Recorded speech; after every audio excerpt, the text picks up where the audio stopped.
खाकी है मगर इसके अंदाज है अफलाकी, रूमी है न शामी है काशी न समरकंदी।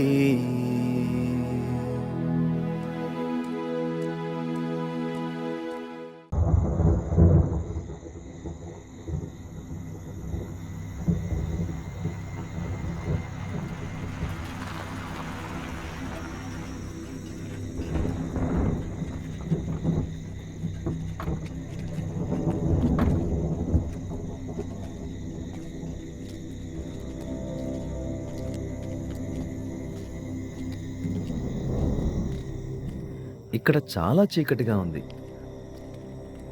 నగరం మొత్తం కరెంట్ లేదనుకుంటా. రాత్రికి ఉండడానికి మనం ఏదైనా చోటు చూసుకోవాలి. ఇక్కడ హోటళ్ళన్నీ కూడా మూసివేశారు. ఆందోళన చెందకండి, ప్రయాణికుల బంగ్లాలో మనం ఉండటానికి ఏర్పాట్లు చేసుకోవచ్చు. వెళ్దాం పదండి.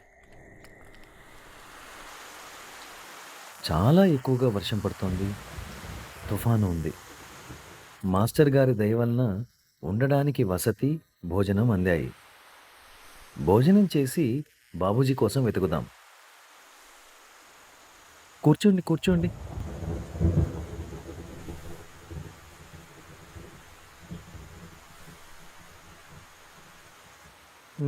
మనం ఎప్పుడు బయలుదేరదాం? బయట కారు సిద్ధంగా ఉంది. వర్షం కొంచెం తగ్గుముఖం పట్టగానే మనం బయలుదేరదాం. చారి, మనం వెనక్కి వెళ్ళాలన్న నిన్నటి నీ ఆలోచన చాలా మంచిది. మనం చూసినట్లే ఒంగోలు చీరాల రోడ్డు పగిలిపోయింది. మనం నిన్న దాటిన కల్వర్టు కూడా విరిగి కొట్టుకుపోయింది. ఓ, ఆగండి ఆగండి. ఆ బ్రిడ్జి విరిగినట్లుంది. అందరూ వెనక్కి వెళుతున్నారు.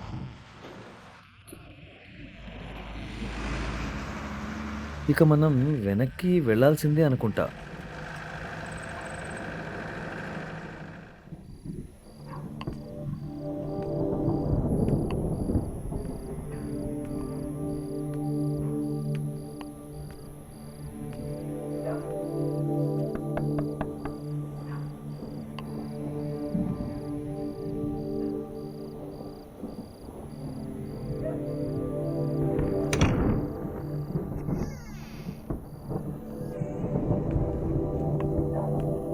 బాబుజీ, మీరా అకస్మాత్తుగా ఈ సమయంలో?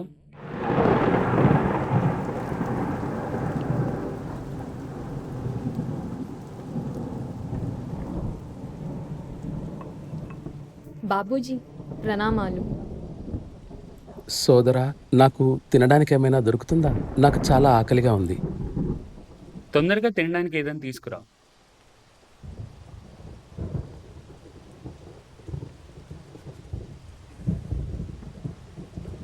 బాబుజీ, ముందు ఈ అరటిపండు తీసుకోండి. ఈలోగా నేను తినడానికి ఏదైనా తీసుకొస్తాను.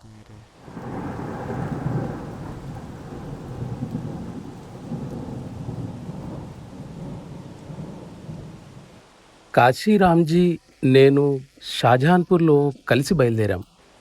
18న అతను తన నేచురోపతి సర్టిఫికెట్ కోసం విజయవాడలో దిగిపోయాడు.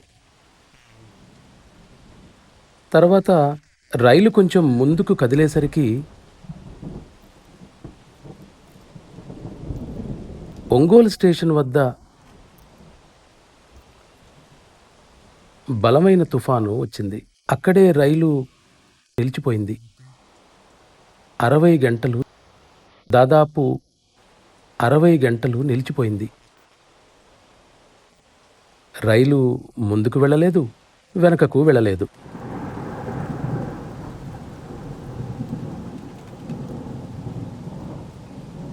నా ఆహారం అంతా నా తోటి ప్రయాణికులకు పంచేశాను. ఇంతలో వెనక నుండి ఒక రైలు ఈ రైలును గుద్దింది. ఎవరో తమ బెడ్డింగ్ సీటు పైన పెట్టారు. అది వచ్చి ధడాల్న క్రింద పడింది. లాలాజీ సాహెబ్ కృప వలన నా తల కూడా గట్టిగా వెనకకు తగిలినప్పటికీ దెబ్బ తగలకుండా బయటపడ్డా.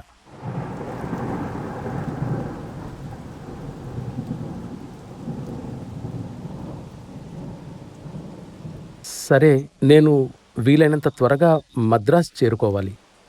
నేను మద్రాస్ చేరుకోవడానికి అవసరమైన ఏర్పాట్లు చేయగలరా? తప్పకుండా బాబూజీ, ఎందుకు చేయను? రేపు ఉదయం ఫ్లైట్కి మీకు ఒక టికెట్ కొంటాను.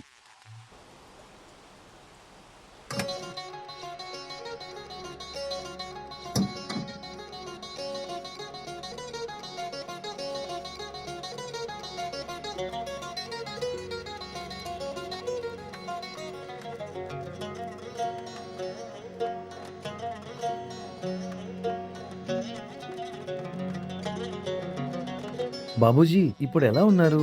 నేను నిన్ను చూశాను. నేను రైల్లో చిక్కుకున్నప్పుడు నీవు నా కోసం వచ్చావు.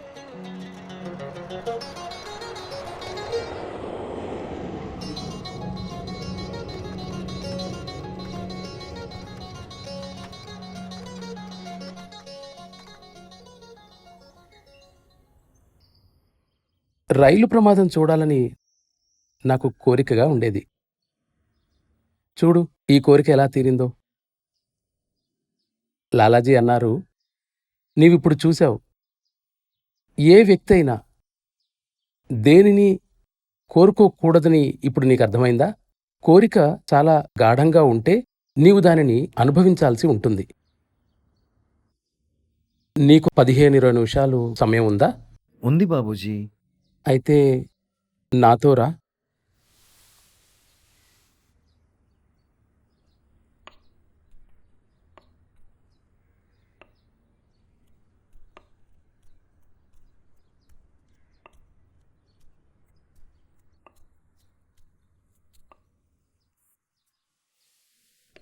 సోదరా, ఈరోజు నేను నీ పనిని పూర్తి చేశాను.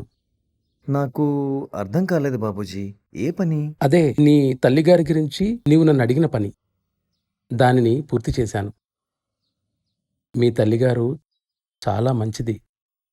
ఈరోజు సత్సంగంలో నేను ఆవిడకి ముక్తిని అందించాను. ఆమె చాలా సంతోషంగా ఈ సంస్థ పురోగమించుగాక అని అన్నది. ఇప్పుడు నేను నీకు నిరూపించి చూపిస్తాను. రా, ధ్యానంలో కూర్చో. నీ తల్లిగారు నీకు ప్రాణాహుతి ప్రసారం చేస్తారు.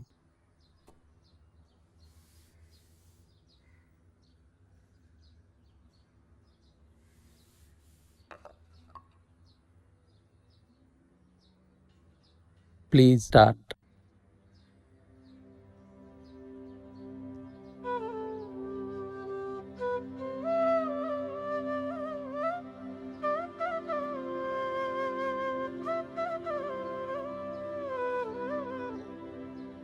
That's all.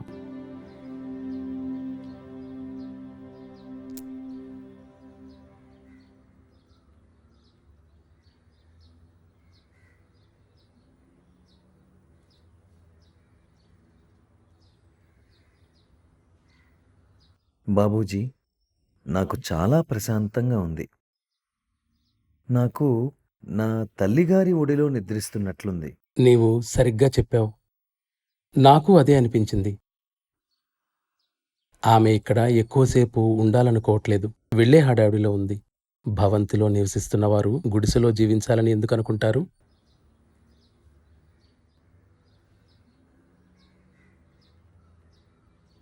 ఇప్పుడు మీ పని అయిపోయింది. ఫిబ్రవరి 14వ తేదీ 1976వ సంవత్సరం బసంత పంచమి రోజు మాస్టర్ గారు నాకు ప్రిసెప్టర్గా పనిచేయడానికి అనుమతినిచ్చారు. వారన్నారు, నేనున్న ఆధ్యాత్మిక స్థితిలో ప్రాణాహుతి ప్రసారం చేయడం నాకే మంచిదని చెప్పారు. ఏమైనప్పటికీ నన్ను మద్రాసులో కాక ఇతర ప్రదేశాలలోనే సిట్టింగులు ఇమ్మన్నారు. ఫిబ్రవరి 3, 1968వ సంవత్సరం బసంత పంచమి రోజు నాకు ఎంతో ప్రముఖమైన రోజు. నేను షాజహాన్పూర్లో ఉన్నాను. డిన్నర్ తరువాత రాత్రి 10 గంటల ప్రాంతంలో బాబూజీ నన్ను పిలిచారు. ఆయన నన్ను తన గదికి తీసుకువెళ్లి లాలాజీ గారి మంచం ఎదురుగా కూర్చోమని చెప్పారు. నాకు ఒక ప్రత్యేకమైన సిట్టింగ్ ఇచ్చారు. దీని తరువాత ఆయన లాలాజీ మహారాజ్కు ప్రసాదం నివేదించారు. ఈరోజు నేను చాలా పెద్ద బాధ్యతను తీసుకున్నాను. జనవరి 1, 1970 సంవత్సరంలో బాబూజీ నాకు కేసీ నారాయణకు మిషన్ ప్రిసెప్టర్గా పనిచేయడానికి పూర్తి అనుమతినిచ్చారు. ఈరోజు శ్రీ వీరరాఘవన్ గారి నుండి ఒక సర్క్యులర్ వచ్చింది. అదేంటంటే నేను 3 సంవత్సరాల వరకు మిషన్ సెక్రటరీగా నియమింపబడ్డానని తెలియజేస్తూ.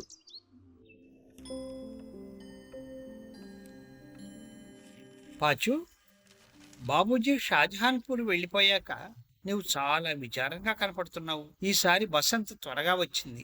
జనవరి 25న మనం షాజహాన్పూర్లో ఈ ఉత్సవానికి హాజరవుదాం. నేను దీనికోసమే ఎదురు చూస్తున్నాను. అప్పటి నుండి ప్రతి ఫిబ్రవరిలో మా కంపెనీ నన్ను పని మీద బరేలీ పంపించేది. నాకు మాస్టర్ను కలిసే అవకాశం మళ్ళీ దొరికేది.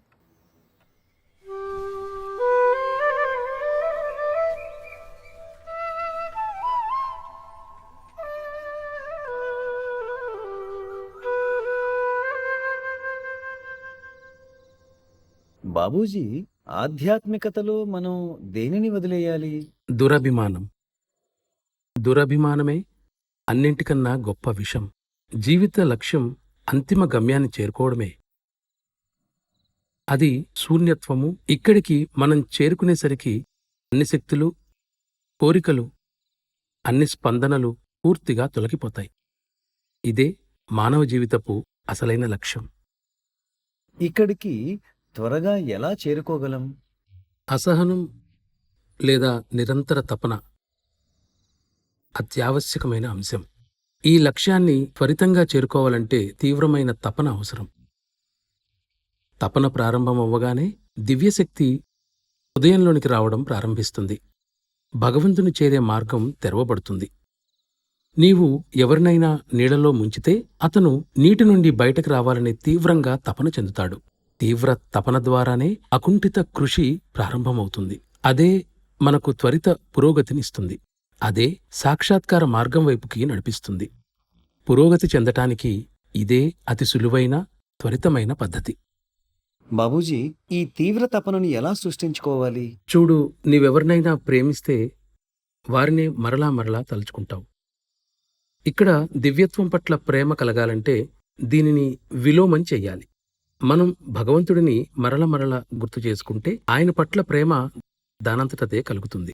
మనం దీనిని హృదయపూర్వకంగా చేస్తే భగవంతుని కలవాలనే తపనను హృదయంలో ఇదే సృష్టిస్తుంది. నీవు నీ దృష్టిని భగవంతుని వైపుకు మరలించి దృఢమైన సంకల్పంతో, విశ్వాసంతో, నమ్మకంతో ముందుకు సాగితే నీ పురోగతికి అవరోధమయ్యేది ఏదీ లేదు. సాక్షాత్కారానికి అత్యంత ఆవశ్యకమైనది నీ సామర్థ్యం పట్ల, శక్తి పట్ల నమ్మకం. ఆధ్యాత్మికతలో మనం ఎన్నో బిందువులను దాటుకుంటూ ముందుకు సాగుతాం. అయితే కొంత ముందుకు వెళ్ళాక మనంతట మనం ముందుకెళ్లడం దాదాపు అసాధ్యం. అప్పుడు నీకు సమర్థుడైన గురువు అవసరం. మనం పురోగతి చెందుతున్న కొలది గురువుపై ఆధారపడడం పెరుగుతుంది.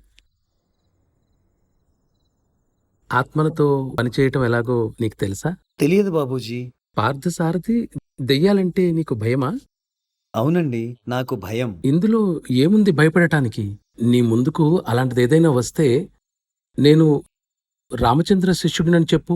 అప్పుడు చూడు, నీకు కావాలంటే నేనొక బ్రహ్మరాక్షసిని పిలుస్తాను.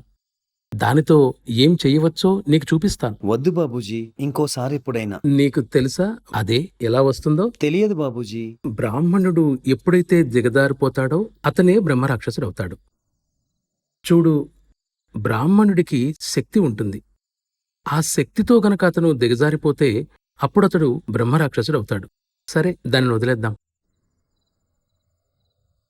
మాస్టర్, వచ్చే నెల మీరు మద్రాసు వచ్చినప్పుడు బ్రిటిష్ అభ్యాసి అయిన మిసెస్ వెరాడేస్ మిమ్మల్ని డిన్నర్కు ఆహ్వానించింది.